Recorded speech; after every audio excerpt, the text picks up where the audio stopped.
एक गांव में एक किसान था। किसान अपने बेटे और पत्नी के साथ उस गांव में रहता था। किसान का बेटा कपिल 12 साल का था और स्कूल जाता था। कपिल पढ़ने में बहुत ही होशियार था और कपिल को टीचर स्कूल में जो भी कार्य देते थे वे बहुत ईमानदारी और समझदारी से उस कार्य को पूर्ण करता था। कपिल के स्कूल के बाहर खाने के सामान के ठेले लगते थे, जैसे आइसक्रीम, पानी पूरी, भेल इत्यादि। लंच के समय सारे बच्चे बाहर से कुछ न कुछ खाने का सामान लेते, लेकिन कपिल हमेशा घर का खाना ही खाता था। स्कूल के बाहर एक नए प्रकार की आइसक्रीम का ठेला लगने लगा। सब उस आइसक्रीम को अनोखी आइसक्रीम कहते थे। उस आइसक्रीम को खाते समय वे आइसक्रीम अलग अलग प्रकार का आकार लेती थी। अब सारे बच्चे उस आइसक्रीम की तरफ आकर्षित होने लगे। सब ने कपिल को आकर ये बात बताई। कपिल, बाहर अनोखी आइसक्रीम का ठेला लगा है। वे आइसक्रीम खाते हुए अलग अलग आकार में बदल जाती है। अच्छा, चलो तुम लोग आइसक्रीम खाना, मैं देखूंगा। और वे लोग बाहर जाकर देखते हैं। कपिल हैरान रह जाता है कि इतनी छोटी सी आइसक्रीम इतने सारे आकार कैसे ले सकती है।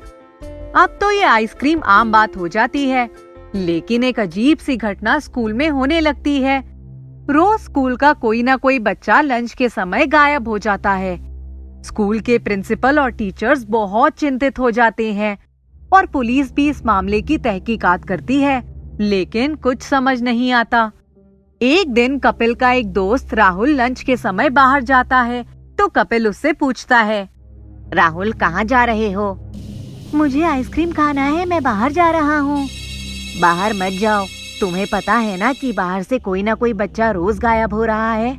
कपिल, मैं यूँ गया और यूँ आया। वैसे भी आज सिर्फ आइसक्रीम वाला ही बाहर है। ठीक है, लेकिन जल्दी आना। ठीक है। इतना कहकर राहुल आइसक्रीम लेने चला जाता है, लेकिन बहुत समय बाद भी राहुल आइसक्रीम लेकर नहीं लौटता। तो कपिल घबरा जाता है।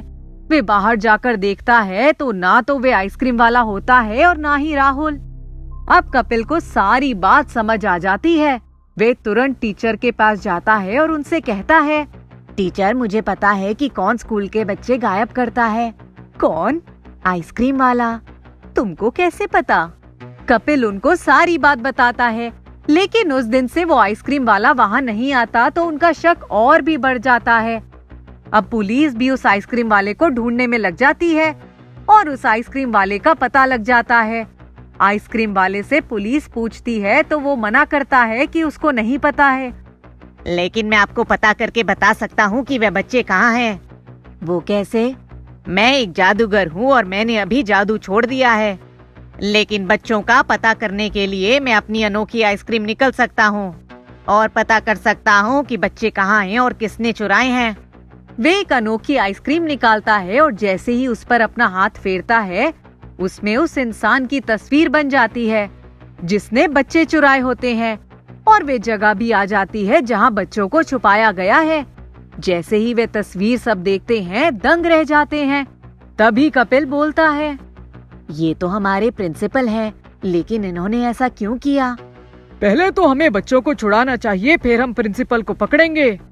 और पुलिस जल्दी से बच्चों को छुड़ाने के लिए जाती है और फिर वे प्रिंसिपल के पास जाते हैं और कहते हैं, चलिए प्रिंसिपल साहब। लेकिन कहाँ?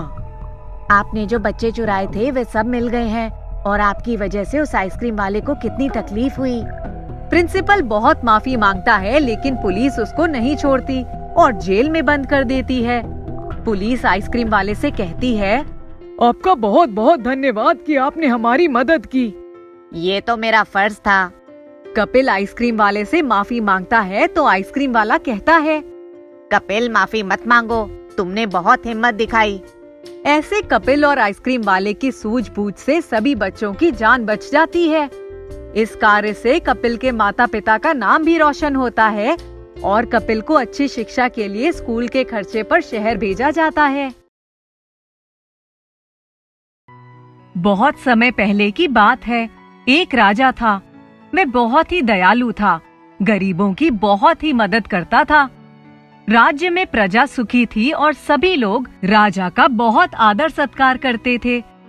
राजा भी अपनी प्रजा से बहुत प्यार करता था और अपनी प्रजा को सुखी रखने के लिए कई तरीके के काम करता था। एक दिन राजा को खबर लगती है कि पड़ोसी देश का राजा उन पर आक्रमण करने वाला है। राजा इस बात के बारे में अपने दरबार में बताता है कि हमारे पड़ोसी राजा हम पर आक्रमण करने वाले हैं। अब हमें भी युद्ध की तैयारी करनी चाहिए।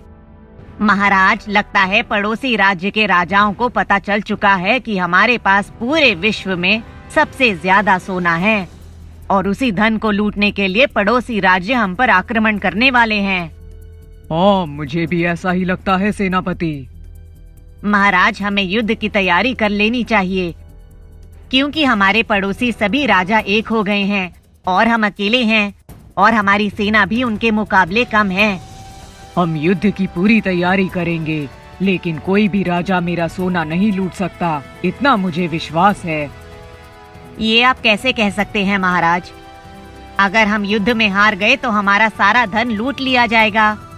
आप चिंता ना करें मंत्री जी, मेरे पास एक उपाय है कि हमारे धन का 1 रुपया भी कोई नहीं लूट सकता। सारे दरबारी मंत्री और सेनापति आश्चर्यचकित हो जाते हैं कि ये राजा क्या कह रहे हैं। युद्ध का समय आ जाता है और युद्ध की पूरी तैयारी हो चुकी होती है। युद्ध पर जाने से पहले राजा अपने मंत्री और सेनापति को बुलाता है और उन्हें एक ताला दिखाता है। ये क्या है महाराज? ये कोई साधारण ताला नहीं है, ये एक जादुई ताला है। ये सब आप हमें क्यों दिखा रहे हैं महाराज?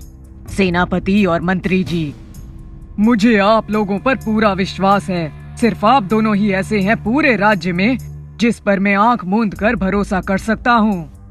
अगर मुझे युद्ध में कुछ हो जाता है तो इस ताले को आप दोनों में से ही कोई एक खोल सकता है और इस कमरे में रखा हुआ सारा धन मेरी प्रजा के कल्याण में लगा देना। महाराज, जैसा आप चाहते हैं वैसा ही होगा। मैं आपको इस जादुई ताले को खोलने का उपाय बता रहा हूँ, ध्यान से सुनिए। ये ताला किसी भी चाबी से नहीं खुल सकता है। तो महाराज, शत्रु इसे तोड़ भी तो सकता है। नहीं सेनापति, इस ताले को कोई भी नहीं तोड़ सकता। अगर कोई भी इसे तोड़ने की कोशिश करेगा तो जितनी ताकत से वह इस पर वार करेगा उससे दुगनी ताकत से वह पीछे की ओर गिर जाएगा। तो फिर महाराज, ये ताला कैसे खुलता है? जब भी इस ताले को खोलना होता है तो इसके चाबी के छेद में मेरा नाम जय वीर जय वीर जय वीर 3 बार बोलना पड़ता है, तब ये ताला खुलता है। ये जादुई ताला मेरे जन्म के वक्त पिताजी के गुरुजी ने पिताजी को दिया था कि हमारा धन कोई भी शत्रु ना लूट पाए। तब से ये ताला हमारे खजाने पर लगाया जाता है। मंत्री और सेनापति दोनों ऐसे जादुई ताले को देखकर आश्चर्यचकित हो जाते हैं, क्योंकि उन्होंने ऐसा ताला पहले कभी नहीं देखा होता। दोनों राजा को वचन देते हैं कि वे इस धन का दुरुपयोग नहीं करेंगे और इस ताले को तभी खोलेंगे जब जनता के लिए इसकी आवश्यकता पड़ेगी। युद्ध होता है और राजा हार जाता है। शत्रु सेना राजा को बंदी बना लेती है और धन के लिए राजा का ताला तोड़ने के लिए जाती है। सारे उपाय करने के बाद भी ताला नहीं टूटता और कोई भी राजा धन को हाथ भी नहीं लगा पाता। थक कर सारी सेनाएं वापस चली जाती हैं, क्योंकि जिस दिन के लिए उन्होंने इतना बड़ा युद्ध किया था वह उद्देश्य पूरा ही नहीं हो पाता।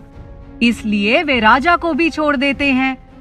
राजा की प्रजा, सेनापति और मंत्री बहुत खुश हो जाते हैं कि हमारा राजा वापस आ गया। राजा वापस आने के बाद उस धन का काफी बड़ा हिस्सा अपनी प्रजा के लिए खर्च कर देता है और उस जादुई ताले को बहुत बहुत धन्यवाद देता है। उस जादुई ताले के कारण जीवन भर तक राजा का धन कोई शत्रु राज्य नहीं लूट पाता। उनका धन हमेशा सुरक्षित रहता है।